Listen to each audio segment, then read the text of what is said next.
Hey guys, Molly here again. Finally, we're back doing another episode of Tea and Ton. We're going to catch up on chapter 2 of The Viscount Who Loved Me. So if you haven't read that chapter, you might want to do a quick refresh. We're going to chat about what's going on.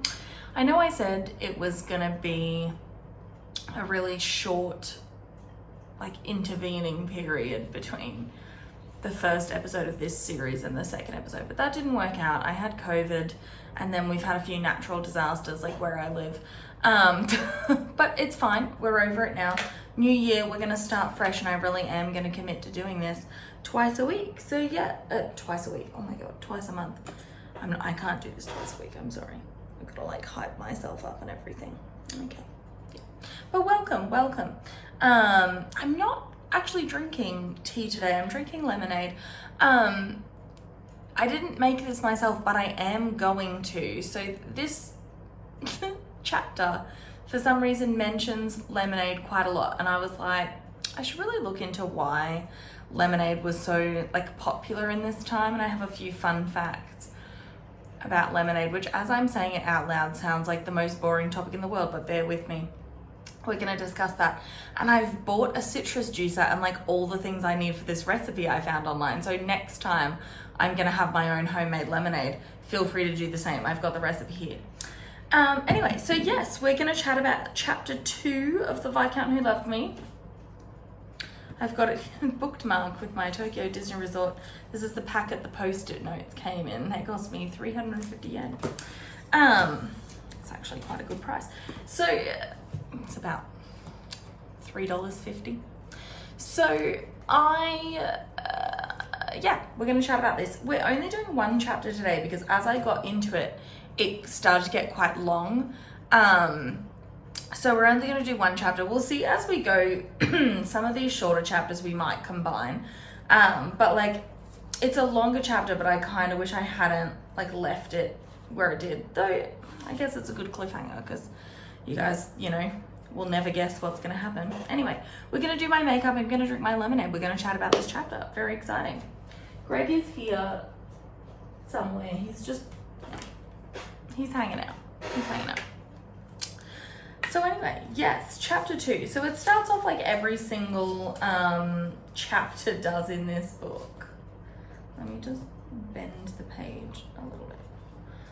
Bend the spine a little bit. Okay, so it starts off like every chapter in this book, and in fact every chapter for the first 4 books of the Bridgerton series does, with an excerpt from Lady Whistledown. And this one, I think it's actually a little bit interesting because the next couple of chapters I think have this same excerpt.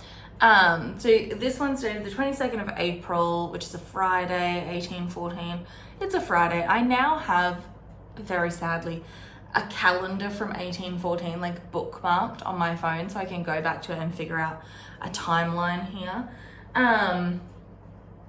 Funnily enough, the 22nd of April is usually when I write fan fiction, usually the day I have as Kate's birthday. I don't know why. I picked it at random.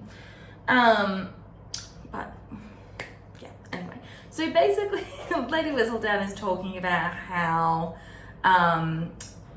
Anthony Bridgerton's been causing a bit of a stir these last few nights, Wednesday particularly. So that's obviously when this takes place.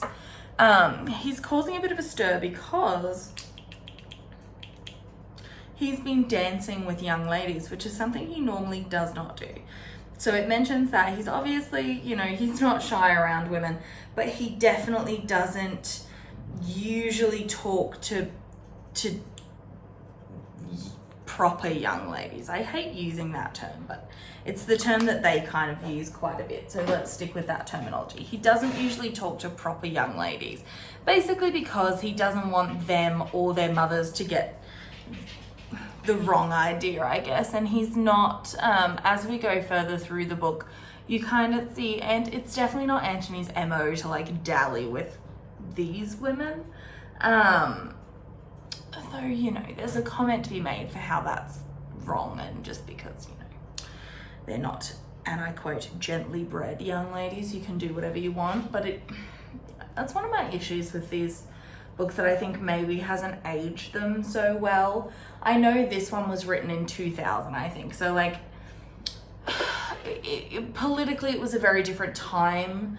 Though not that different, you know, but I feel like, yes, it's probably period accurate that that's the way he feels about this, even though it doesn't really read that well in modern times. But anyway, so basically he's dancing with young ladies, and everyone's kind of like, I don't know what's going on, but let's jump on this. So the very first statement, and I love how dramatic she is about this, but I'm also a little bit alarmed. Like, I guess I know that these parties were quite late, but it says by 11 o'clock that evening, all Kate's fears had been realized. She's so dramatic. Like, honey, do you think this is the worst thing that's going to happen? Basically because Anthony and Edwina are dancing together. So I'm a little bit curious because I don't know where Kate was when this transpired, but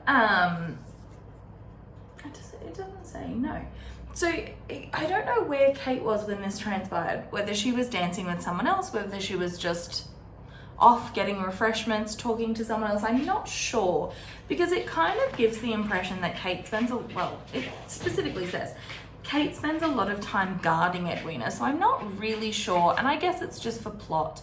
But Kate and Anthony have not met at this point, so he doesn't know who she is. She obviously knows him by reputation, but they've not been introduced. And Mary's quite excited about this. Mary's sort of looking at them, I don't want to say longingly, but she's looking at them sort of like, she's very interested in this as a match for Edwina, and she should be, you know, realistically. So in this, Mr. Sheffield, I'm just going to cover up my eye bags. They're very dark this morning. As a little detour, I started watching the show Yellow Jackets yesterday, and I've had to admit, it is not for me after a series of very disturbing dream sequences. I have to admit, I've got, my imagination's a little bit overactive for that sort of thing. I was watching it and I thought, you know, like the first couple of minutes, I was like getting really strong cannibal vibes here. And then by the end of the episode, I was like, oh, good. So just confirmed cannibalism there. Perfect. Love that for me, you know. It didn't sit. I watched 5 episodes. I think it hasn't sat well with me. So anyway, yeah, that's how my life's going right now. But anyway, so Mary's quite excited about this. So in the books, Mr. Sheffield is the younger son of a baron. So, and it's sort of implied that whatever, you know, like there wasn't a lot of money even when, they weren't a very wealthy family, the Sheffields, even when he was alive, you know. So really the fact that neither of the girls have a dowry, it's almost a little bit surprising that Viscount Bridgerton would be interested in Edwina at all. It's a little bit of a compliment, you know, and it's down to the fact realistically that she's been, you know, she's sort of the incomparable of the season. I'm just going to move this back a little bit because when I'm moving the desk, it's like moving the camera. Anyway, so it's down to the fact that, you know, she's the incomparable of the season and she is such a reputed beauty, I suppose. That's the reason that he's paying her these attentions. And of course, Mary and like Edwina, even, you know, Kate is talking about the fact like this is the exact wrong sort of person for Edwina.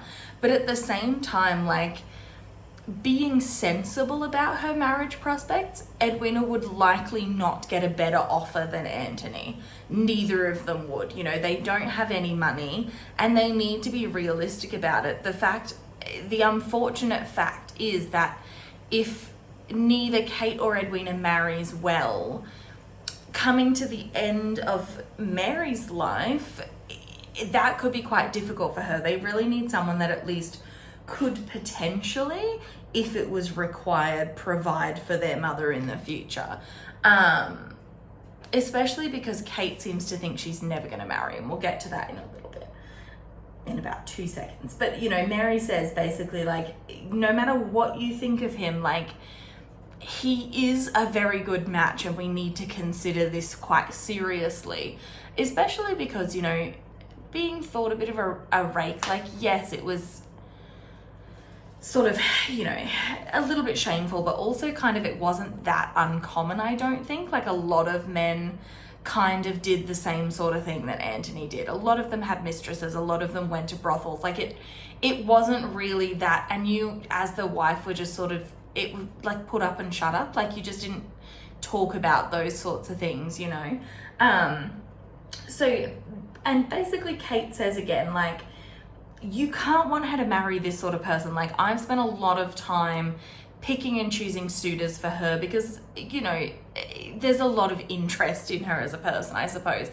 And so they're able to be a little bit more selective, but at the same time, you know, they need to be sensible. But Kate literally will do anything but focus on her own prospects. And I think that really speaks to the fact that she's become so used to playing second fiddle to Edwina in a way. And it's not that I necessarily think that she seeks out that position, but I think that's a place of comfort for her, of not having to put herself out there and putting herself, using Edwina almost as a barrier a little bit.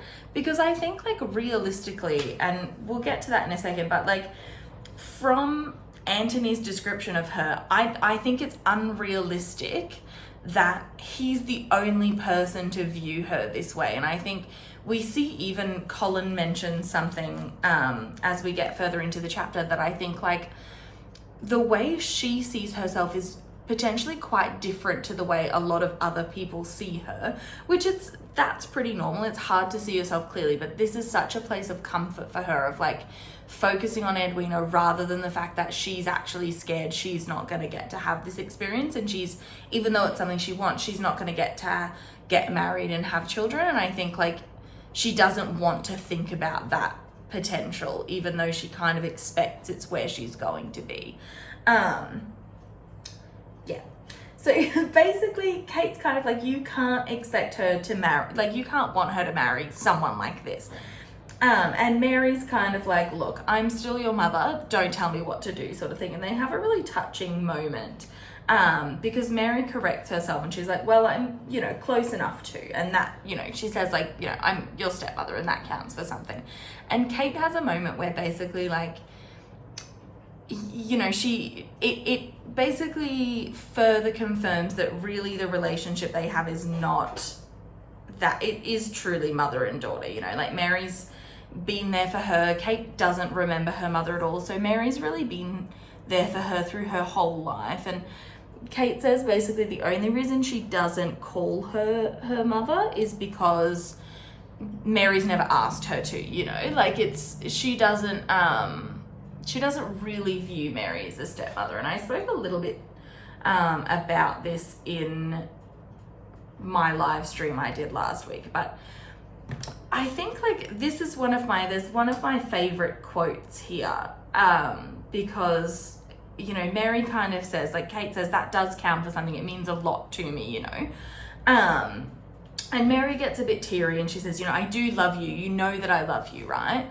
And Kate says, yeah, you know, but there's a moment where Mary says basically, like, that when you agree to parent someone else's child, the burden of responsibility is so much more because you've taken it upon yourself to say that you can give this child a happy life. And that's what she wants for Kate. She wants to give her the same experiences. You know, we said last chapter, Kate would have been quite happy to stay home. She wanted Edwina to sort of go and she would stay home. She was happy not to go to London at all. And Mary's kind of like, no, you're going. Because she wants to give Kate the best possible life she can. That's, you know, I think realistically, and I have my own theories about how this happened, we don't really get an answer, but part of the reason why Mary agreed to marry Mr. Sheffield in this instance is because of Kate, because he was looking for a mother for his child. And it does turn into an affectionate marriage, but at the same time, truly in the first instance, both of them were looking for someone to fill that role for her. And Mary's taken that on, and I think, like, this is my favorite parental relationship throughout the books, and I don't even think Julia Quinn, like, acknowledges that that's, like, her best parental relationship. She thinks it's Violet, but it's not, it's Mary.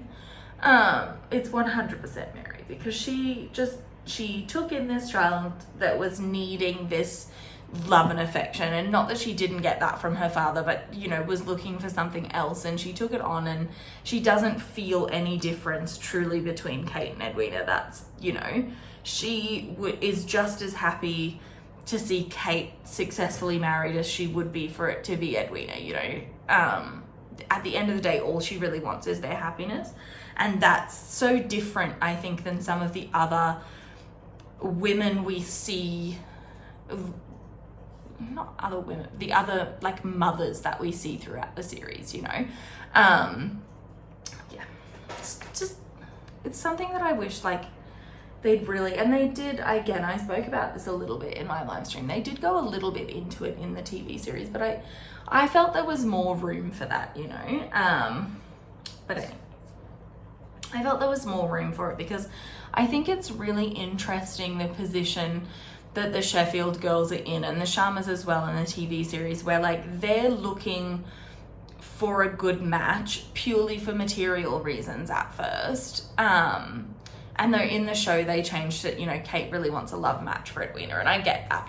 But they also need it to be quite successful. They need it to be as successful as possible, because otherwise they don't have anything. They're looking down the barrel of genteel poverty, I suppose, which is, quite a concerning thing. Basically, they're looking to secure all of their futures, and that's a large burden to place on one person, and there's a spot later in the book where that really comes to a front. But, it's not an easy position to be in, I don't think, and I think we're so quick to view this through a modern lens and say like, fortune hunters, whatnot, and sort of scorn that a little bit. But at the same time, like, women in this day and age did not have any other way to make money.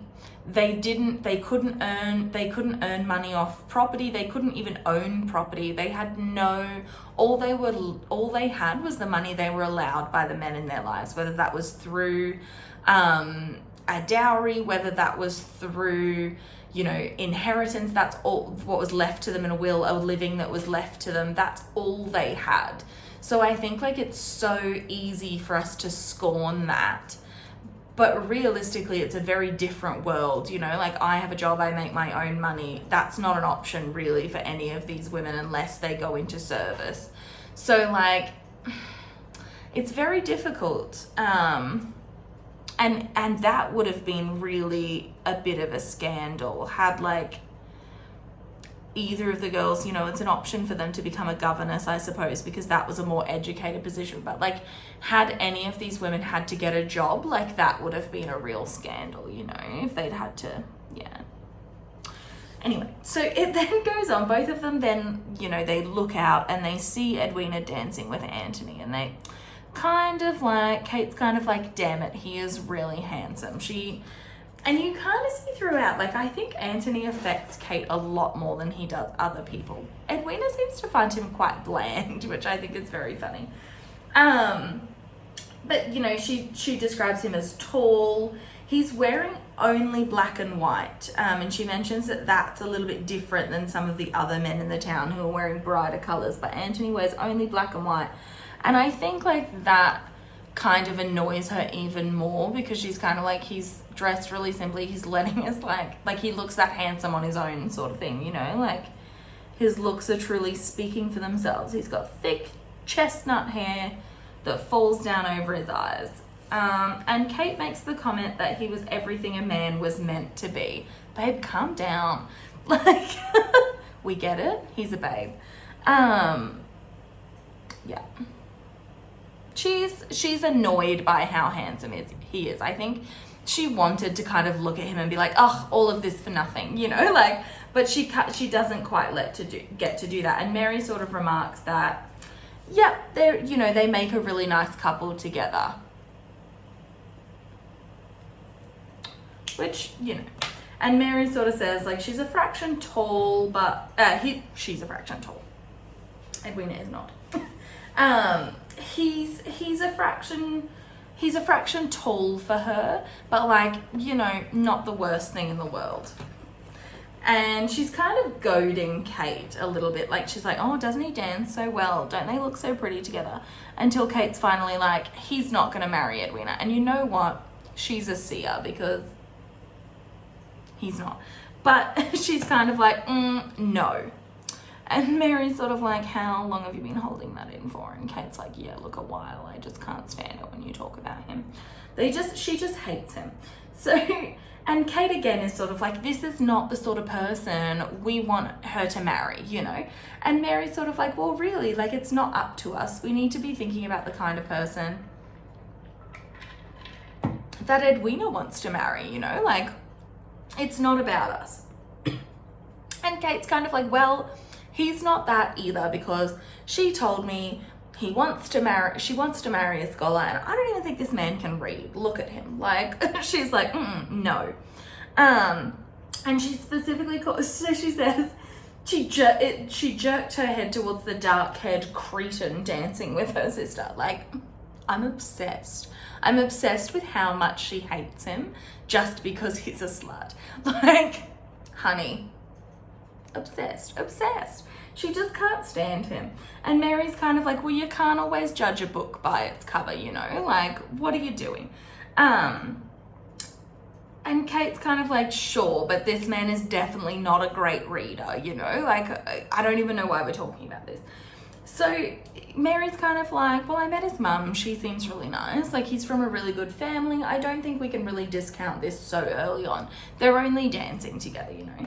So Mary kind of then engineers this meeting between Colin and Kate. She sees Colin walking past and calls him over to Kate. And I don't really know, like, I haven't completely decided Mary's, like, end game here. Because I think she just maybe wants Kate to see that, like, he's probably not that bad. Like, he's from a really nice family. I think also she kind of just wants Kate to, like, talk to other people and not get bogged down in this whole Edwina situation, you know? Like Mary says, she's there for a season as well. She needs to be thinking about her own prospects, which she's absolutely not. So, you know, Colin is bored as hell. He kind of, like, gives her a very brief, like, hello, yes, how you going? And Mary kind of keeps this conversation going. And she kind of, again, like, goads Kate into it a little bit by saying, like, you know, his brother's the Viscount. He's dancing with Edwina. And Kate's like, get out of my sight. So Kate then sort of, like, Colin does the polite thing and he's like, oh, can I ask you to dance later? Because that was sort of what was expected. So he claims a card on her dance card, and then he's sort of like, should we go and get some lemonade? And I'm like, okay, yeah. But I can't decide at this point. Is Colin still just being polite, or is he trying to, like, get a little bit more information about Edwina? I think it's both, because he knows at this point, we see in a couple pages, he knows at this point that Edwina has said she will only marry with her sister's approval. So he, I think, is trying to, like, gauge this situation a little bit more, because he doesn't really know anything about Edwina other than the fact that she's the diamond of the season. So I think they're both trying to get a read on one another as sort of like, Kate doesn't really want to be with him, like, doesn't really want to be hanging out with him, but, you know, I think Colin's just trying to do a bit of recon so he can possibly tell Anthony about this later.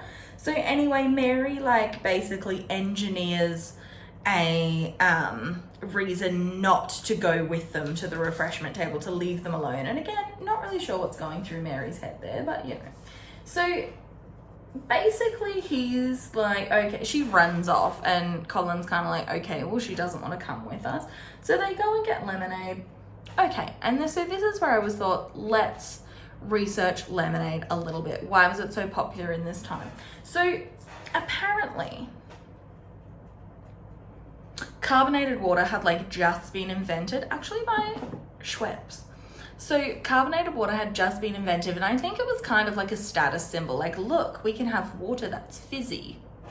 But also I believe citrus fruit was largely imported to Britain at this time.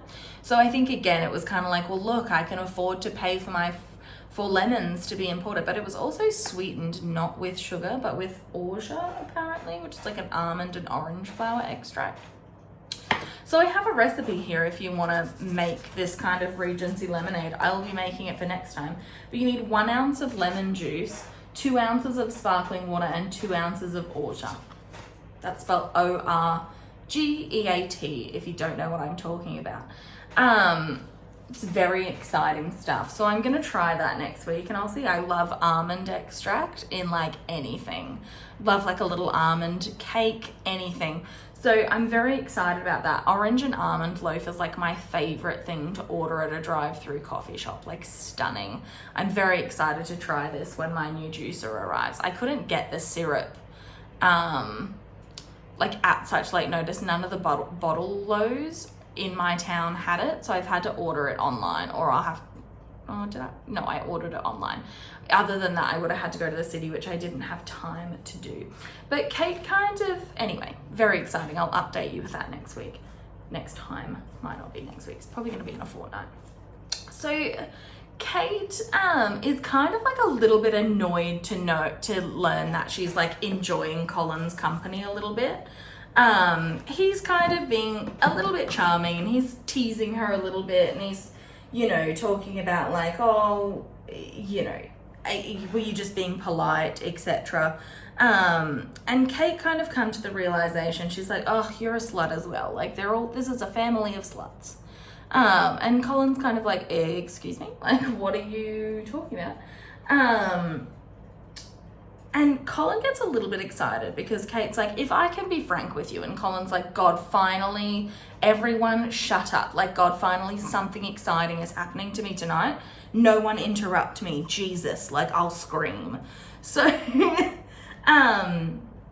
Kate's kind of like, I don't like your brother. I think he's all wrong for my sister, and I'd like him to stay away. But Colin's kind of like, which one of my brothers? I have 3 of them. Like, as if you didn't know. Like, he's being such a little shit. I actually love Colin in this book, other than the fact that he kind of seeks to embarrass Kate a little bit, to make it awkward for Anthony, which, I mean, we'll get to in a second. I don't love that, like, character trait, but it is what it is. So they kind of have this talk, and Kate's kind of like, Colin's kind of like, you're quite devoted to your family, aren't you? And Kate's basically like, yeah, I am. Like, I can tell you are as well. And Colin kind of has this moment where he's like, oh God, there's actually 2 of them. He has met a female Anthony, and he is thrilled about it. Like, the man could not be more excited. He's like, oh my God, finally something exciting is happening to me. I need to see how this plays out. I need to like, exciting. This is stunning. It's the best thing to happen to me in weeks. So, she's basically going through, and she's kind of like, I don't think, like, I think basically your brother is just going to lead my sister on. And essentially, like, Kate and Edwina can't afford for that to happen. So neither of them can afford to end up spending the entire season courting someone that doesn't turn into a proposal at the end of it. They need a proposal ASAP. They need it to happen this season because they can't afford another season there. So they need this to happen. I'm gonna try this new highlighter, which I bought with my Sephora points, and we'll see how it goes. It's like a cream one though, so I'm not super excited about it. Basically, and that's really the reason why I think Kate doesn't want to see, that did absolutely nothing. Okay, no, that's fine. That's, I think, one of the reasons why Kate doesn't really want to see Edwina spend too much time on someone like Anthony, who's like, realistically, no one thought would get married this season because they can't afford another season. So if she then pins all of their, if they pin all of their hopes on Anthony proposing, they're going to be in huge trouble if he doesn't. Which he might not because of his reputation. That's really, I think, what Kate's dislike of Rakes comes down to. It's due to her situation. It's not necessarily due to like a moral objection to it, I don't think. It's more just the fact that like we can't afford to play games here. And Colin's kind of like, surely, you know, Kate's like, I want my sister to be happy at the end of the day. And Colin's kind of like, well, wouldn't she be happy married to like a wealthy nobleman? Like many women would find happiness in that sort of arrangement. And Kate says, which is a little bit of foreshadowing due to what's going to happen later in the book, but Kate says, a husband can break a heart with far greater intensity than a suitor. And that, I guess, is what she's concerned about as well with Antony's reputation, is she doesn't want Edwina to then start, you know, falling in love with someone that's not going to be in love with her. Same sort of thing, you know. So, basically, Kate's called out Antony to Colin. She's like, he's just going to lead her on and leave her brokenhearted, and I'm not having it, pretty much. No. So Colin's kind of like, this is amazing. You need to meet Antony. And you need to meet my brother. You need to meet my brother. And Kate's like, the Viscount. And Colin says, well, you're welcome to meet Gregory if you like, but he's a child. So, you know, they have a little joke about like, you know, Gregory would be likely to put a frog on her chair, and Kate said something like, you know, and the Viscount. And Colin said, well, I don't think you put a frog on your chair. You know, like he's not a bad person. And you should kind of give him a chance with this, you know, like his reputation isn't who he is as a person, which like it is a little bit, but it's also, there's a lot, you know, there's deeper things going on. And I just know that like Violet is so proud of Colin when she comes to know that he engineered this meeting between Antony and his wife. She's like, this is my greatest achievement as a parent. She's thriving. And I know she's probably watching this from across the room as well, because realistically, Colin's 23, so like that's young to be married, but like Kate's 21, so like they're quite close in age. Maybe Violet was sort of like, what is this situation, you know? But anyway, so Kate excuses herself, and that's sort of the end of her point of view. But Colin, we're not done yet. Colin has found Antony, who's his dance with Edwina's over, and Colin's kind of like, well, how'd you like her, you know? And Antony basically says, she'll do. Like, oh, Antony, the romance is overwhelming. Like, he's kind of like, yes, fine, she was a woman. Like, that's what I need, you know? And Colin's like, well, you need to meet her sister then. So Antony kind of probes down into this and finds out that, one moment.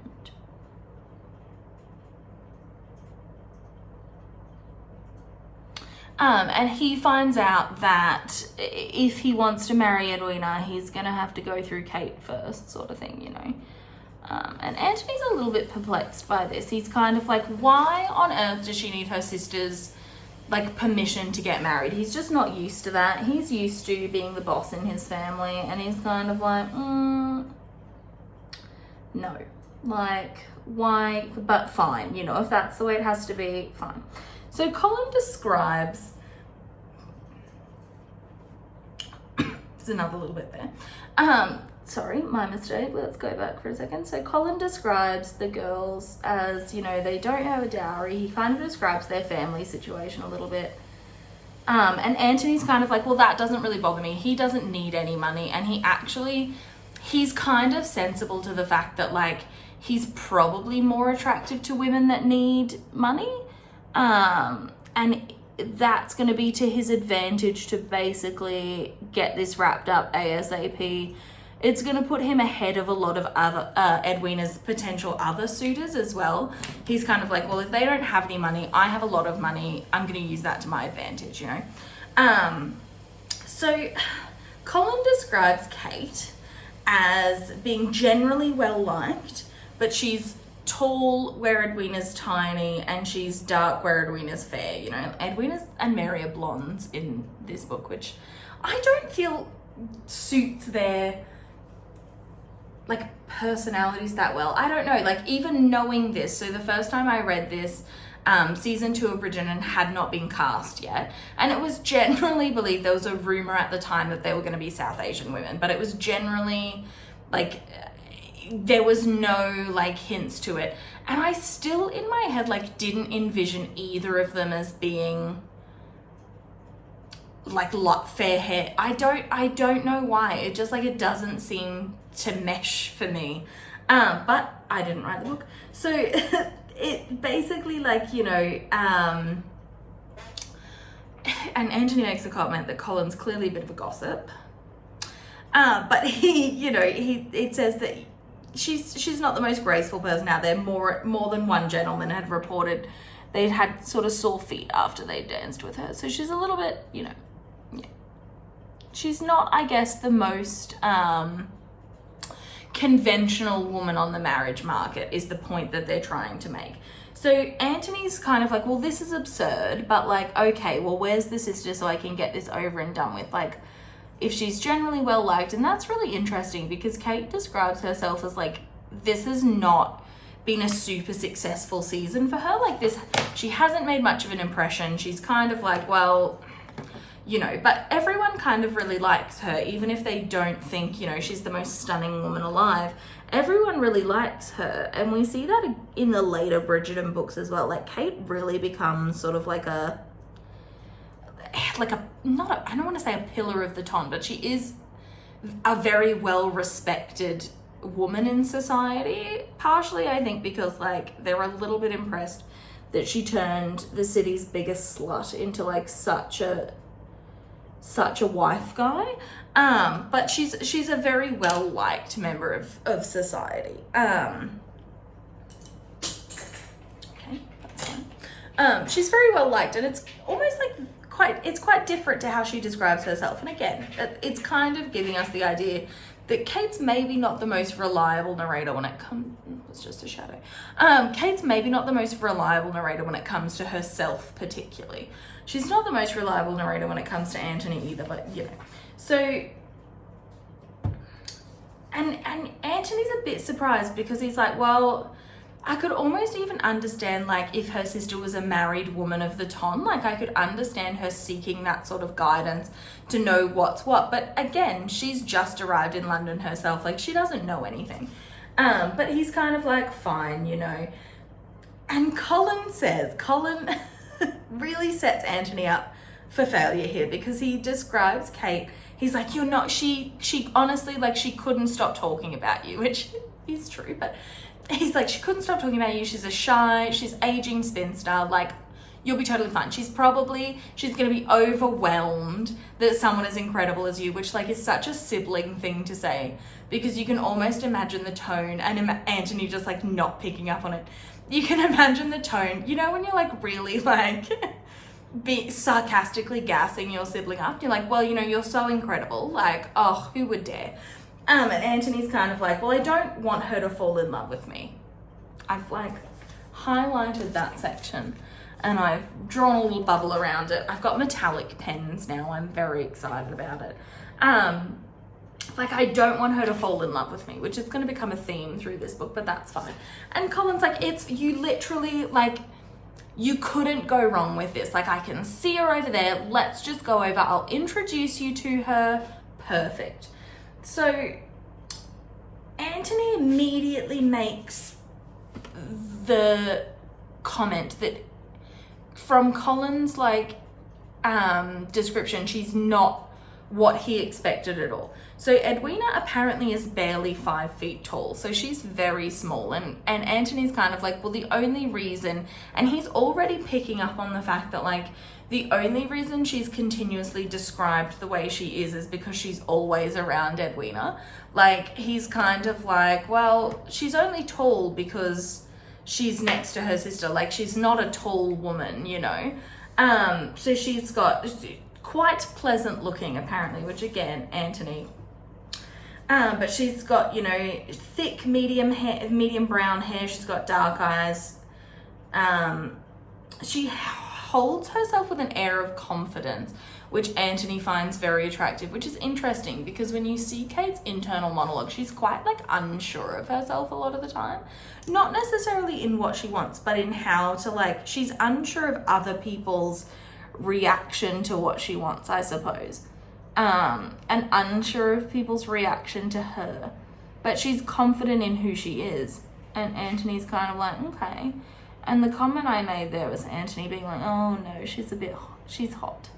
Like, and I think like truly, like I said before, I think like the fact that Anthony reacts this way tells me that like probably other gentlemen like have had an interest in Kate, but she was so ready to put that barrier of Edwina in the way and be like, no, I'm focusing on this because I don't want the like potential, I don't want to get my hopes up and then be disappointed in the future, I think is truly what it is. And Anthony makes a comment that like he doesn't see why like she couldn't marry herself. Like he doesn't get why everyone's calling her a spinster because like there's definitely men that would marry her. And he says, you know, like after he marries Edwina, he might provide a dowry for her just to sort of like sweeten the deal a little bit. And I think like he's assuming, and Kate sort of makes this assumption herself. She's kind of like, well, if Edwina marries well, the best chance for me to marry is probably like someone else that was courting Edwina or someone that like wants a familial relationship with whoever Edwina has managed to marry. So Colin pushes his way through and Anthony's like, this is fine. She's, I'm just going to charm her. She's shy. She's, you know, a bit of a wallflower. This will be totally fine. So Colin immediately is like, oh my God, fancy running into you here. And Kate's like, we were talking 5 minutes ago. Like she doesn't get it. And she kind of makes a comment like, you know, and so soon after we met previously. And Anthony like finds her quite funny. It's only when, and I've said this a lot, like Kate and Anthony never hated each other. Kate and Anthony are just two people that are used to getting their own way all the time. And then the other person was like, well, you can't have your own way all the time. And they're like, yes, I fucking can. Watch me. Like they don't, like this kind of, in this, like they don't dislike one another for their personalities, I don't think. He finds her frustrating, but like it's not hatred. He's kind of like, you know, she's quite funny. And Colin basically is kind of like, oh, you know, I just wanted to introduce you to my brother. And Kate immediately, like her mood just sours. And Anthony notices it straight away. He's kind of like, something's happening, but I don't know what it is yet, you know? And like, you're kind of getting those danger signs and you're like, something's about to happen. And I don't think it's going to be good for me, but I also like, I don't know what it is to prevent it. So, you know, he introduces them, and he's like, you know, I believe you met her sister earlier in the evening. And immediately Kate's just like, yup, you're trash. Like he knows the minute she like introduces herself to him, he's like, oh no, like she absolutely hates me. Colin's been like, this is a complete setup. She starts like making, he says, which really like sets her against him because she immediately assumes that he's lying. But I don't think he necessarily is because he has said he finds her quite attractive. And like, I think there's probably other things that lead him to find Kate more attractive. He just doesn't really connect with Edwina that well. And we see like from Edwina's comments in the next chapter, I think. So we'll chat more about that then. But like, he says, you're as lovely as your sister. And immediately he knows this is the wrong thing to say because he's been, not only has Kate been compared to her, like Edwina her entire life, which, you know, again, she doesn't necessarily resent Edwina for that, but she's kind of just like, okay, like, fuck you, Anthony. Like she does not, she thinks he's making fun of her, I guess. And Kate instantly replies, and you, Lord Bridgerton, are almost as handsome as your brother. which immediately, like, Colin's like, this is the best day of my life. And immediately Anthony's like, okay. Like, I think he just doesn't really know how to handle her. He's quite used to women, like, finding him really charming, and he's used to getting whatever he wants because of who he is. And Kate's just kind of like, no, not interested in you at all. Anthony makes a joke because Colin sort of chokes on his drink a little bit. And you know, Anthony makes a joke like, can I get you something, like maybe some hemlock? And Kate like stifles a laugh a little bit. They find one another oddly amusing. But then Colin immediately, his true plan sort of emerges, and he's like, I think this was our dance, wasn't it? And Kate's kind of like, oh, we don't have to do that, you know, like, no, okay, I'm just gonna go. And Colin's sort of like, oh, why don't you dance with Anthony instead? You know, like, I couldn't leave you high and dry. That would be very ungentlemanly of you. So I think I'm gonna have to back out because I do have this cough now, which, like, completely fabricated. But he sort of strong arms Anthony into it. And like, what can Anthony really say but yes? And Kate's kind of like, this is the last thing I want. And she says, like, I'd rather be left to my own devices. And Anthony cuts her off because he's sort of like, how dare you? Like, you don't even know me and you're making all of these assumptions about me, you know?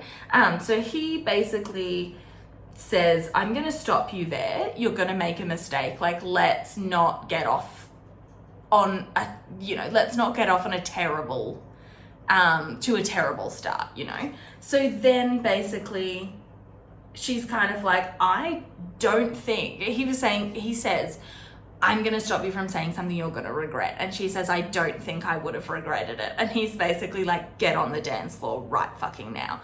And that's the end of the chapter. So it's quite an interesting, I think, we're still in the very early stages of the story. Obviously, we're still setting it up. But I think like, we're really starting to see everyone's personality and like the dynamics starting to come through a little bit. Like I said, I think obviously we've got like 10 lines of dialogue between them, but Kate and Anthony are curious about one another at this point. I think Kate thinks she still might be able to sort of like scare him away from Edwina, and Anthony's kind of like, well, no. And he, I think, is just intrigued by why everyone is sort of like, why is she still unmarried at this point? Why? Though I think he thinks her personality is speaking for that at this point. But it's a really interesting sort of dynamic that's developing, and with their families as well. I guess we're seeing more insight into the family dynamics of everyone as well. So that's really interesting. But again, we're just still really getting started. So yeah, that's about it. Thanks for joining me. If you want to read chapter 3 ahead of next time, I'm hoping to do that in about a fortnight. And if you want to, if you want to buy this book, if you want to win this annotated copy of The Viscount Who Loved Me, I will leave the link to that in the description of this video. It's just a Google form to fill out, and then I'll randomly select someone. The only reason there's an email address there, I'm not collecting them, I'm not going to use them for anything. It's only so I can contact you to arrange delivery of this, so that I don't have to collect everyone's like address and that sort of thing. That seems more invasive. But anyway, yes, if you want to catch up with me on social media, you can follow T and the Ton on Instagram, or you can follow me at Newton Sheffield on Tumblr. I've written quite a bit of Kate and Anthony fanfiction. We just kicked off a Wimbledon one, which is very exciting. So yeah, if you want to read some more about these idiots, yeah, find me there. But other than that, thanks for getting ready with me, and we'll see you next time. Bye.